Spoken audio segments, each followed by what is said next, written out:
నామానికి మహిమ కలుగును గాక. హెబ్రీలకు రాసిన పత్రిక 13:4 ఏమని ఉందంటే, వివాహము అన్ని విషయంలో ఘనమైనది అని వ్రాయబడి ఉంది. దేవుడు వివాహాన్ని చాలా ఘనంగా ఎంచుకున్నాడు. ఇంత పెద్ద సృష్టిలో, ఇంత గొప్ప అందమైన ఈ లోకములో ఆయనే ఈ యొక్క సృష్టిలో అందాలన్నీ కలుగజేసి వాటిని చూసి దేవుడు ఏమీ సంతోషపడలేదు. కానీ వేరువేరుగా ఉన్న ఇద్దరిని, అంటే స్త్రీ పురుషులకు వివాహము చేసి ఆ వివాహాన్ని చూసి దేవుడు ఘనంగా ఎంచుకున్నాడంట. అటువంటి ఘనమైన వివాహాన్ని ఏదెను వనంలో దేవుడు చేస్తే, దుష్టుడైన సాతాను ఏం చేస్తున్నాడో తెలుసా? భార్యాభర్తల మధ్య కలహాలు పెడుతున్నాడు. ఈ మధ్యకాలంలో అనేక కుటుంబాలు బద్దలైపోతున్నాయి, కూలిపోతున్నాయి. భర్త వేరొక స్థలం, భార్య ఒక వేరొక స్థలం, పిల్లలు ఒక చోట, భర్త ఒక చోట, భార్య ఒక చోట, పిల్లలు ఒక చోట. ఇలా వైపోత గల కారణం ఏంటంటే, దేవుడు కడితే దుష్టుడు విడగొట్టేస్తున్నాడు. కుటుంబాలు బ్రద్దలైపోవటం గల కారణము, భార్యాభర్తలు విడిపోవటం గల కారణము, విడాకులు తీసుకోవటం గల కారణాలు. అందుకే నా దేవుడు పెండ్లి చేసుకున్నది, అందుకే నా దేవుడు జతపరిచినది. దేవుని మందిరంలో వాగ్దానం చేస్తారు, మరణము తప్ప మరణం ఎవరు కూడా వేరు చేయలేరు అని వాగ్దానం చేస్తారు. పరిశుద్ధ దేవుని యొక్క మందిరంలో వాగ్దానం చేసి సాతాను శోధించడం వల్ల విడిపోతున్నారు. మొన్న మాకు సిస్టర్లు అడుగుతున్నారు, ఇద్దరు ముగ్గురు, అయ్యా నా భర్త నుండి నేను వేరైపోవాలని కోరుకుంటున్నాను అయ్యా, ప్రార్థన చేయండి. మరొక కామెంట్ ఉంది, దేవుడు నా భర్తను విడిచిపెట్టేయమని చెప్పాడయ్యా. దేవుడు ఎక్కడ కూడా భర్త భార్యలు విడిపోమని ఎక్కడ చెప్పడండి. ఇంకొక విషయం చూసినట్టు మత్తయి సువార్త 19:6 దేవుడు జతపరిచినటువంటి జంటను మనుషులు వేరు చేయకూడదని దేవుని వాక్యమే చెప్పింది కదా.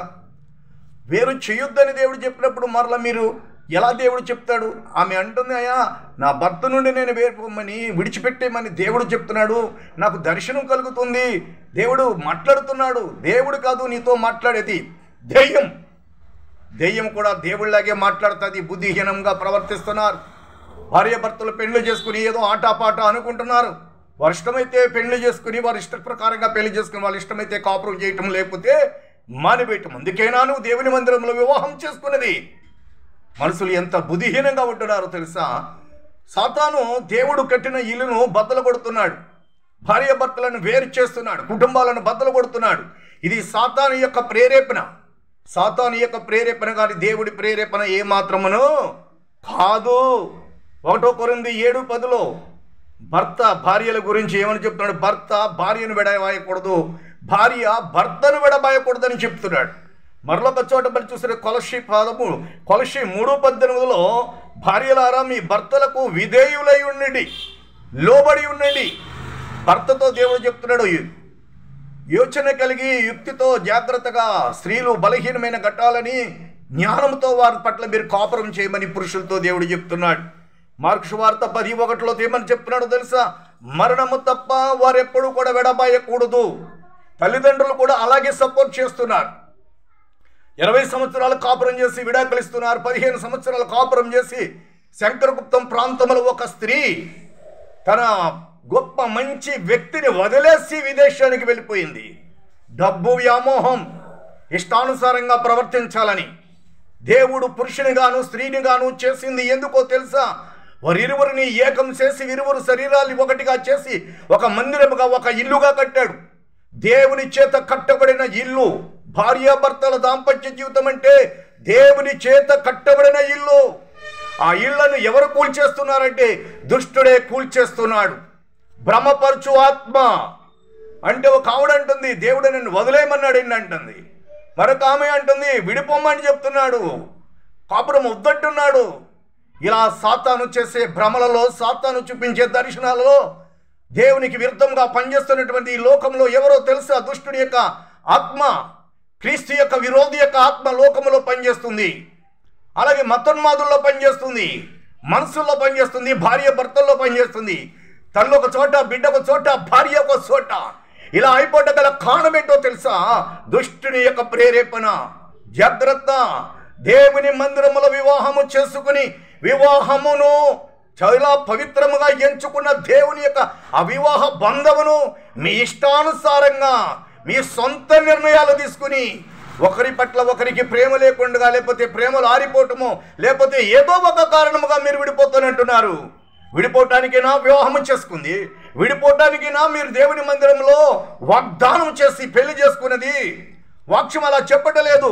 జాగ్రత్తగా ఉండాలి. ఎఫెసీ 5:33లో ప్రతి పురుషుడు తన వలే తన భార్యను ప్రేమించవలెను. అంటే ప్రతి పురుషుడు తన శరీరమును ఎలా ప్రేమించుకుంటున్నాడో అలాగే తన అర్ధ శరీరం అనబడిన తన భార్యను ప్రేమించాలి. ఈవేళ కుటుంబాలు విడిపోవడం గల కారణం ఏంటో తెలుసా? దుష్టుని యొక్క ప్రేరేపణ, భార్యాభర్తల మధ్య గొడవలు, సమాధానం లేని పరిస్థితి.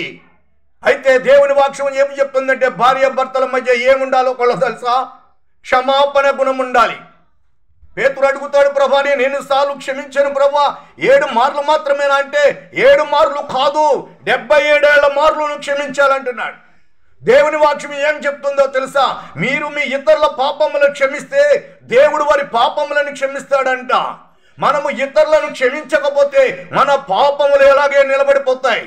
మన పాపములు నిలబడిపోతే మనకి పరలోక రాజ్యము దొరకదు.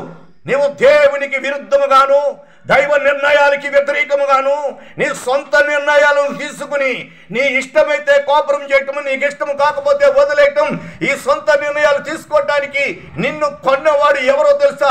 నీ ప్రభు అయిన యేసుక్రీస్తు వారు తన రక్తం ఇచ్చి నిన్ను కొన్నాడు. నీ ఇష్టము సెలవేరదు, ఇష్టానుసారంగా ఉండకూడదు. దేవుని ఇష్టము నెరవేర్చాలి. మనము మన సొత్తు కాదు, రక్తం ఇచ్చి కొనినటువంటి ప్రభుని యేసు ప్రభు వారి యొక్క సొత్తు. కాబట్టి ఒకవేళ భర్త నిన్ను తిట్టి కొట్టి హింసించి నీ ప్రాణమును తీసి త్రాగి ఎంత కాలము నువ్వు భరించినా ఆ స్థితిలో ఉండి అతని వలన నీకు ప్రాణహాని కలబడుతుందంటే కనుక ఆ టైంలో నీకు ఏదైనా ఒక నిర్ణయం తీసుకోవచ్చు. కానీ చిన్ని విషయాలకు, చిన్ని కారణాలకి, చిన్న గాలి గొడవలకి భర్త భార్యలు విడిపోకూడదు. తల్లిదండ్రుల వారిని వేరు చేయకూడదు. అది మహాదోషము. పెద్దలు కానీ, గ్రామం కానీ, నాయకులు అంటే లాయర్లు కూడా, న్యాయస్థానం కూడా భార్యాభర్తలను వేరు చేయకూడదు. దైవ గ్రంథం చెప్పింది అది జన్మల భయంకరమైన దోషభరితమైన పాపం అండి. ఏదో పాపం ఈరోజు భార్యాభర్తల మధ్య గొడవలు రాకమానవు, సమస్యలు రాకమానవు. భర్త భార్యల దాంపత్య జీవితాన్ని విడదీయకూడదు, ఎవరి మధ్యలో జోక్యం చేసుకోకూడదు. కుటుంబాలను బద్దలు కొట్టేస్తే గల కారణం ఏంటో తెలుసా? అటు దేవుని మందిరాలు కూల్చబడుతున్నాయి, ఇటు దేవుని యొక్క బిడ్డలైనటువంటి భార్య భర్తలని ఆత్మ మందిరములు కూల్చివేస్తున్నాడు. ఇది రాకడి కాలము. దుష్టునికి చోటు ఇవ్వద్దని ప్రభు పేరిట దండం పెట్టి మిమ్మల్ని బ్రతిమలాడుతున్నాను. కాబట్టి సొంత నిర్ణయాలు తీసుకొనవద్దు. భార్య భర్తల దాంపత్య జీవితము దేవుని యొక్క నిర్ణయమై ఉన్నది, అది దేవుని చిత్తమై ఉన్నది, అది దేవుని ఏర్పాటైనది. అందుకనే వివాహాన్ని దేవుడైన యెహోవా ఘనముగా ఎంచుకున్నాడు. ఘనమైన ఈ విషయాన్ని దుష్టుడు దాని మీద కన్ను వేసి భర్త చోట, భార్య చోట, పిల్లల చోట దిక్కు మాలినట్లుగా తండ్రి చెప్తూ చేస్తున్నారు. అంటే ఇది సాతాను యొక్క కల్పన, సాతాను యొక్క జ్ఞానము, సాతాను యొక్క ఆలోచన. దేవుని ఆలోచన ఏమాత్రం అలా ఉండదు. దేవుడు విడిపమ్మని ఏమాత్రము చెప్పడు. తప్పుడు నిర్ణయం. కాబట్టి చాలా మంది, కొంతమంది ఏం చేస్తున్నారంటే తమ భర్తలతో కలహం పెట్టుకుని విదేశాలకి వెళ్ళిపోయి అక్కడ డబ్బు సంపాదించుకుని కుటుంబాన్ని బద్దలు కొట్టుకుని పిల్లలను దూరం చేసుకుని వారి కుటుంబాన్ని వారే చించుకుని బద్దలు కొట్టుకుని లైఫ్ను నాశనం చేసుకుంటున్నారు. ఈ యొక్క సంబంధమైన దేవత మనోనేత్రములకు గుడ్డితనము కలిగజేస్తుంది. ఈ లోక భోగభాగ్యముల కొరకు ఆశపడుతున్నారేమో. ఇదిగో ప్రభు చెప్తున్నాడు, ఈ లోక సంబంధమైనటువంటి భోగ భాగ్యములు తుచ్చమైన వాటి కొరకు నువ్వు ఆశపడుతుంటే కనుక నిత్య రాజ్యమనే దేవుడు తన ప్రాణమును, ప్రభువైన యేసు తన ప్రాణమును త్యాగం చేసి తన రక్తమును కార్చి ఇచ్చిన స్వాతంత్రమును, పరలోక రాజ్యాన్ని నువ్వు తృణీకరించుకుంటున్నావు. పరలోకము నువ్వు తృణీకరించుకుంటున్నావు అంటే, దేవుని చిత్తాన్ని నువ్వు తెంచుకుంటున్నావంటే, దేవుని నిర్ణయాలకి వ్యతిరేకంగా బ్రతుకుతున్నావంటే అగ్నిగుండంలోనికి పోయే పరిస్థితి నీకు వస్తుంది. జాగ్రత్త. భర్తలారా, భార్య భర్తలారా ఏకము కండి. జాగ్రత్త, ఏకము కండి. ప్రభువు మనల్ని దీవిస్తాడు. ఆయన యొక్క చిత్తాన్ని మనం నెరవేర్చు వారిగా ఉన్నాం. ఆమె